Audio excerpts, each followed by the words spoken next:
Lionel মেসিকে নিয়ে দারুণ সুখবর বয়ে এলো আর্জেন্টিনা শিবিরে। বিস্তারিত জানতে পুরো ভিডিওটি দেখুন এবং খেলার সব আপডেট পেতে সাবস্ক্রাইব করুন আমাদের ইউটিউব চ্যানেলটি ও ফলো করুন ফেসবুক, ইনস্টাগ্রাম ও টিকটকে। দর্শক, মেসির ভক্ত কে কে আছেন এবং আপনারা কি মেসিকে ভালোবাসেন তা আমাদের অবশ্যই কমেন্ট করে জানাবেন।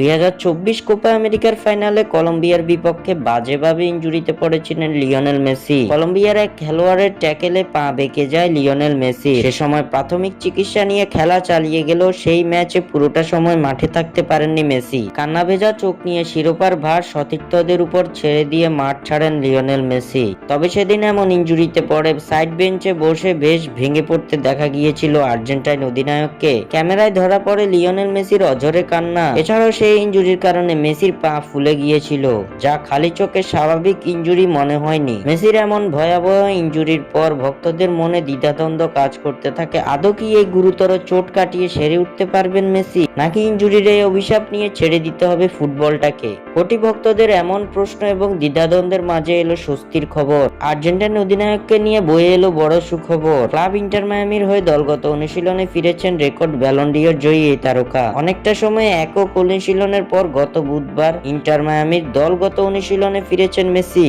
এর মধ্য দিয়ে প্রায় 6 সপ্তাহ পর মেসি আবারও পুরোদমে অনুশীলনে অংশ নিয়েছেন। তবে ম্যাচ খেলতে পুরোপুরি ফিট কবে হবেন বিশ্বকাপ জয়ী এই তারকা তা এখনো নিশ্চিত নয়। ধারণা করা হচ্ছে আগামী শনিবার 1 সেপ্টেম্বর ইন্টার মায়ামির হয়ে মাঠে নামবেন মেসি। তবে এই ম্যাচে যদি মায়ামির জার্সিতে মেসিকে দেখা না যায় তাহলে আরো অন্তত 2 সপ্তাহ মাঠের খেলায় ফিরবেন না মেসি, কারণ আন্তর্জাতিক বিরতির পর ইন্টার মায়ামির ম্যাচ রয়েছে আগামী 15 সেপ্টেম্বর।